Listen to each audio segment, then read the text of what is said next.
Welcome back to another episode of the Casey Campbell Podcast. Casey Campbell with you, of course, and we are pleased to be joined by Robert Megennis of Andretti Autosport, who'll be driving the number 27 in the Indy Lights Series, and he is driving in the number 12 Lexus for Vasser Sullivan Racing in the GTD class at the 12 Hours of Sebring this weekend with Frankie Montecalvo and Zach Veach. How's it going, man? It's great. It's great. Thanks for having me, Casey. Nailed that intro. So let's preview before we get into the Indy Lights stuff. Let's talk about what you're doing this weekend, the 12 Hours of Sebring. Not the best weekend for the Lexus cars at the 24 Hours of Daytona, but what's it going to be like to come in this weekend and just really go into Sebring and stuff? It's going to be awesome. I think of the 4 endurance races that I'm doing with Vasser Sullivan, I think Daytona is definitely our worst track for that car. Yeah.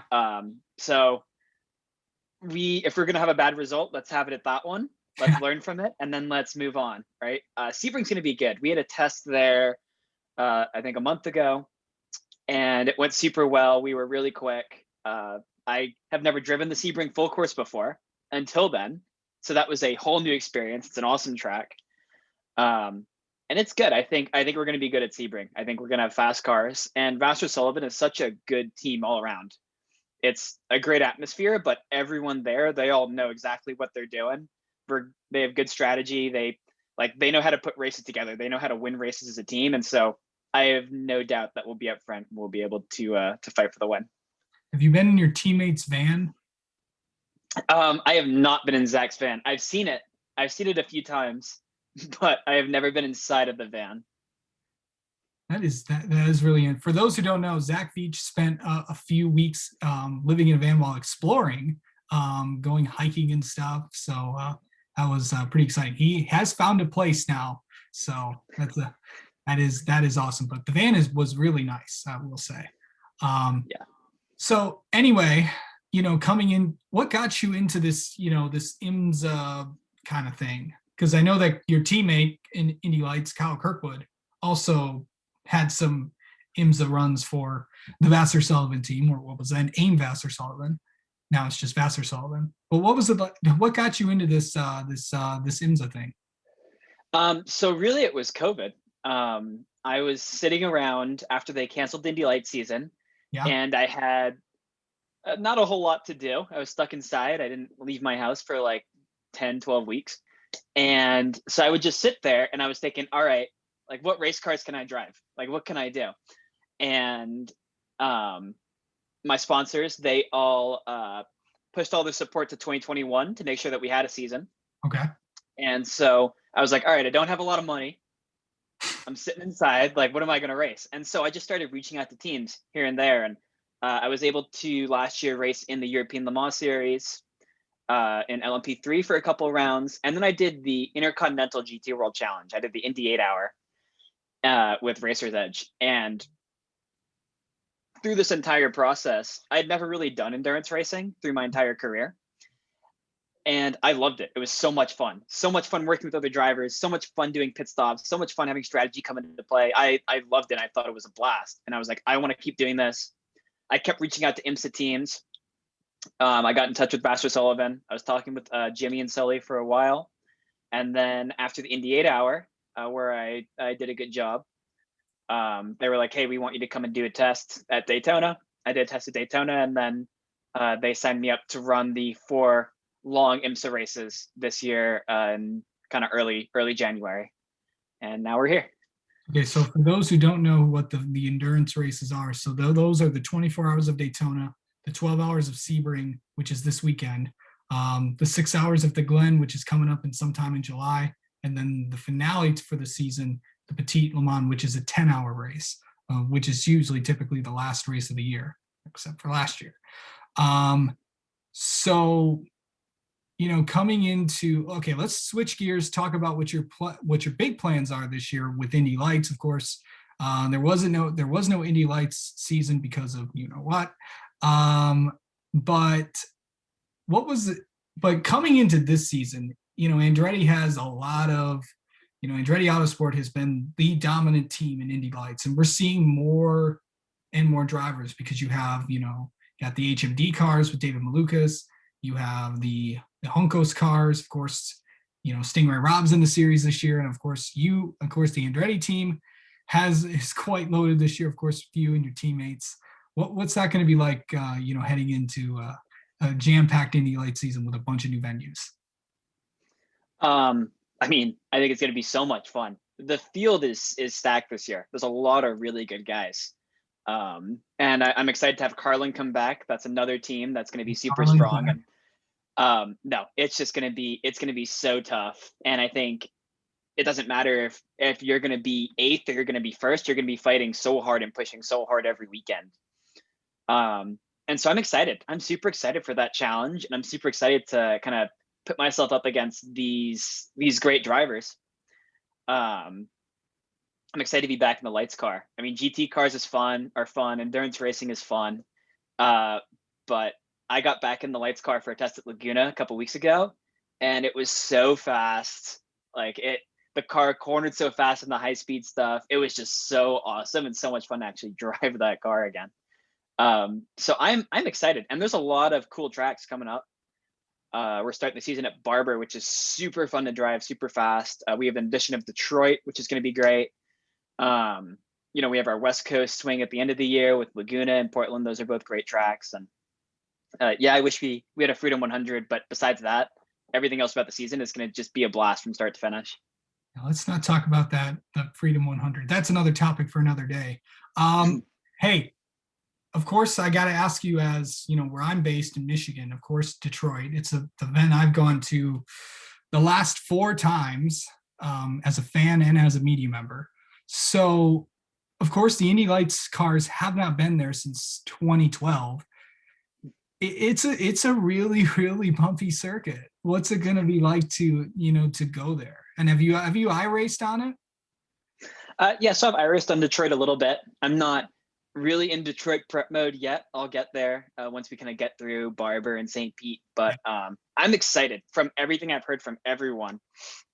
It's just a blast to drive that track. I was talking to Veach about it the other day, and he said it's like one of his all-time favorite tracks, definitely his favorite street circuit. And I want to see what it's all about. I want to go and try it out. And it looks like you can race too. And with Push to Pass, we're going to have some exciting racing. Oh yeah, I've driven Detroit on iRacing. It's pretty cool. Mm-hmm. Okay. Since it's I've done this with a lot of drivers, and since it's the 100th episode of this podcast, so why not? Let's get to know you a little bit, Robert. So what's been the biggest racing moment you've ever had? I mean, biggest racing moment has to be my win at. Oh, actually, now I'm kind of conflicted. I would say it's between the win at IndyGP and the pole at the Freedom 100. Yeah. And I'm actually going to switch it last minute and say it was pole at the Freedom, not because it was as big of an accomplishment as my win at Indy, but because starting on pole at Indianapolis Motor Speedway was such an unforgettable experience, and it was so cool. Like when you go out and you drive the pace lap at Indy, and you're starting in front and you see all the people, up in the stands, because so many people would show up for the Freedom, and that was just like a dream come true. It was a little emotional for me, honestly. And I've watched the 500 every year since I was a little kid, and that was amazing. That was an amazing experience. What is your favorite food? Oh my God.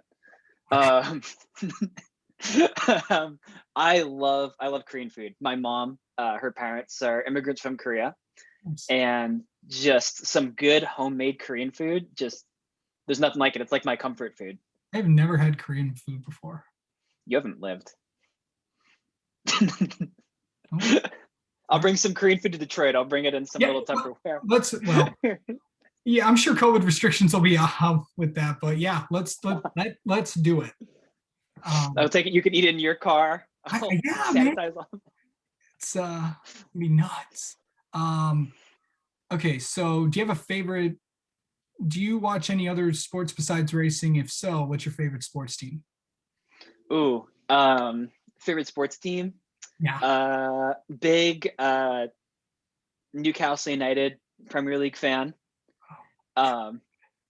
My dad's from Newcastle. Okay, My dad okay, played okay. All right. for a couple of years back in the 80s. So I have reason to, but no, that's all-time favorite sports team. I just wish I mean, Liverpool would be a little bit better, but what are you gonna do? you Um, can't complain. I know I'm not gonna complain. Um, do you have any pets? I have one dog. It's a golden retriever. His name's Nice. Brody. He's 9 years old. I miss him more than my family when I'm at school, to be honest with you. I actively miss that dog. Yeah.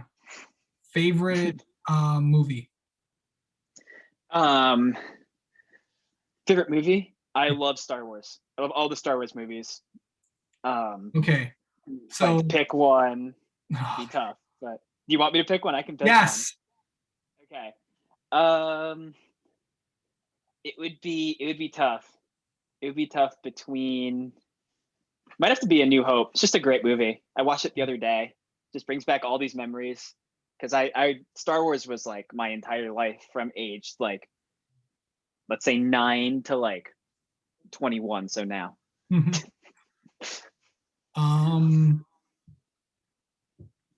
Um, true or false? I've seen all 10 episodes of The Last Dance. You have or I have? I'm asking you, have you seen all? Oh, I have. I have. I've Okay. seen all of them. Okay. Um, true or false? I did not know that the royal family has actually no control in England or the UK, I should say. False. I knew that. As the good British citizen that I am. You would be surprised. Not a lot of people know that in the States. Huh. Interesting. What is what's your favorite vacation spot that you've been to or want to go to? I need to go to Italy at some point. I just need to go. I've never been. I've never seen it, and I feel like everything that I want in my life is there, and I just need to go. What would be the first thing you would do in Italy? Oh my god. It's a big part of Italy for me is the food. I would need to go get some like a huge bowl of pasta or something. I would have to land and just go straight to some ridiculous restaurant, and then I can tour around and go see some history. Get some pasta, get some you gonna get some pizza next or something. Yeah, yeah. Try some real Italian Real pizza. Italian. Exactly. So do you have a favorite TV, Netflix, Hulu show? Um, love Brooklyn Nine-Nine. Not sure if you watched it. It's Yeah, an awesome, awesome show. I've watched that. It's probably my favorite show. Yeah, I just got I've had Hulu for like a year, and I had to watch a bunch of them when I'm not doing much. So Um, good. is there any other form of racing besides what you're doing right now with Indy Lights or IMSA that you would want to try? Would you ever want to try like Trans Am or NASCAR or something like that? I would love to try NASCAR. Really? Yeah, no, it looks like so much fun. Um, I've been talking to lots of guys who've gone over there, especially with uh, Vassar Sullivan having being a Lexus driver and then having the connection to Toyota. I've learned a little bit from some of the NASCAR guys over there and talked to Santino about his experiences over in the Xfinity series. And it looks like fun. It looks like nonstop racing. The cars are insane. They get paid a bunch of money. I mean, there's no downside to it. Oh yeah. So let me ask you this. I mean, I cover NASCAR mostly, but if there was there's a lot of road courses on the schedule for, Xfinity trucks, all that. If you got offered by, a team or something, if somebody called you up and said, why don't you come and run this and try to, test this out or something like that, would you do it? Oh, totally. 100%. Okay. But I would drive any race car you put in front of me, really. Yeah. It would have to be like dangerous. It would have to be especially dangerous for me Stadium not to jump trucks? into it. Maybe Where like stadium NHRA? super truck? I might drive a stadium super truck. NHRA, I don't know if I would do that. That might be a little bit too far out of, not from a safety standpoint, but it's like risk versus reward. How much would I enjoy those, like, that's those 10 seconds or whatever. Yeah, people are still enjoying it. Yeah, it's an interesting world. I will say, I've been over around that area. It's quite the show. I will say, if you've never been to one, you need to go to one. It's insane. Interesting. Yeah, I'll definitely check it out. And that was kind of fun during when we had the whole lockdown and we are all doing iRacing. Is I did one race with like Rossi, Kyle Busch, and Ron Capps, like all in the same race Were you in the at Monday like Night League? Homestead. Uh, Night League? no, that was an Elite Racing Series race. Yeah. And I was just like, this is so funny. Like all these guys, they're all good drivers. They're all doing totally different things. They all enjoy it for different reasons. And it's like, huh, this is pretty cool. Yeah, Ron Capps is in the Monday Night League along with guys like Anthony Alfredo and Nick Sanchez and all that. God, forget who else is in there. Yeah. So, and then also finally, Robert, what's something people don't know about you? Some people don't know about me. Yeah. I was homeschooled my entire life. Really? I've never gone to like elementary, middle, high school. My first time in a classroom was in college. Was that because of racing? No, it was just a decision that my parents made when I was little. Okay. And then I was planning to go to high school. And then I got to like high school age and I was driving in F1600 in Formula Fords. And I was like, we can probably skip this. We can keep learning the way that we've been doing it. So yeah. No, I just never ended up going to school and now I'm in college. Now everyone's learning from home. Yeah, I've got a head start. Yeah. All right. Well, Robert Megennis, thank you so much. This has been a lot of fun, buddy. Good luck this weekend at the 12 Hours of Sebring, and we'll definitely be talking with you throughout the 2021 Indy Lights season. Awesome. Thank you so much, Casey.